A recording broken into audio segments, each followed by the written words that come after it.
جب موت آئے گی تو یقین جانیں کہ کچھ بھی کام نہ آئے گا۔ آپ کی دنیا سے جانے پر کسی کو کوئی فرق نہیں پڑے گا اور اس دنیا کے سب کام کاج ایسے ہی جاری رہیں گے جیسا کہ آپ کے ہوتے ہوئے جاری رہے۔ آپ کی ذمہ داریاں کوئی اور لے لے گا، آپ کا مال وارثوں کی طرف چلا جائے گا اور آپ کو اس مال کا حساب دینا ہوگا۔ موت کے وقت سب سے پہلی چیز جو آپ سے چلی جائے گی وہ آپ کا نام ہوگا۔ لوگ کہیں گے کہ ڈیڈ باڈی کہاں ہے؟ جب وہ جنازہ پڑھنا چاہیں گے تو کہیں گے کہ جنازہ لائیں۔ جب دفن کرنا شروع کریں گے تو کہیں گے کہ میت کو قریب کر دیں۔ آپ کا نام کہیں نہیں لیا جائے گا۔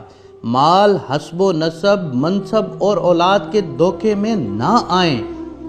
یہ دنیا کس قدر زیادہ حقیر ہے اور جس کی طرف ہم جا رہے ہیں وہ کس قدر عظیم ہے۔ آپ پر غم کرنے والوں کی 3 اقسام ہوں گی۔ نمبر 1، جو لوگ آپ کو سرسری طور پر جانتے ہیں وہ کہیں گے ہائے مسکین، اللہ اس پر رحم کرے۔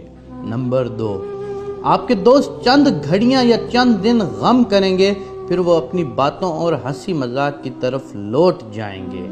نمبر 3، آپ کے گھر کے افراد کا غم گہرا ہوگا اور کچھ ہفتے، کچھ مہینے یا 1 سال تک غم کریں گے اور اس کے بعد وہ آپ کو یادداشتوں کی ٹوکری میں ڈال دیں گے۔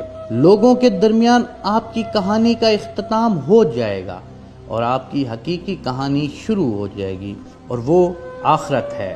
آپ سے زائل ہو جائے گا آپ کا حسن، مال، صحت، اولاد، کچھ بھی نہیں رہے گا۔ یہ سب آپ کا ختم ہو جائے گا۔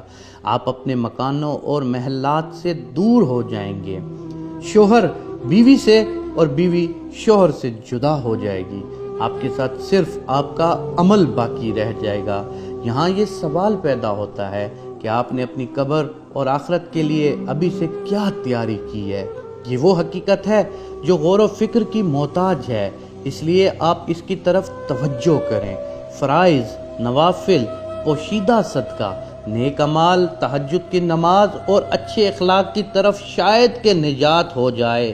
مرنے والے کو اگر دنیا میں واپس لوٹایا جائے تو وہ صدقہ کرنے کو ترجیح دے گا۔ اے میرے رب، تو نے مجھے قریب مدت تک مہلت کیوں نہ دی کہ میں صدقہ کرتا؟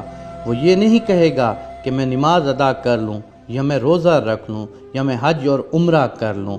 علماء کہتے ہیں کہ میت صرف صدقے کا ذکر اس لیے کرتی ہے کیونکہ وہ اپنی موت کے بعد اس کے عظیم اثرات دیکھتی ہے، لہٰذا زیادہ سے زیادہ صدقات، خیرات اور ثواب جاریہ کے کام کریں۔ اور بہترین چیز جس کا آپ ابھی صدقہ کر سکتے ہیں اور وہ آپ کے وقت میں سے 10 سیکنڈ ہے، آپ خیر خواہی اور اخلاص کی نیت کے ساتھ اس ویڈیو کو دوسروں تک پہنچائیں، کیونکہ اچھی بات کہنا بھی صدقہ جاریہ ہے۔ اگر آپ اس ویڈیو کے ذریعے لوگوں کو یاد دہانی کروانے کی کوشش کریں گے تو قیامت کے دن اسے اپنے ترازو میں پائیں گے۔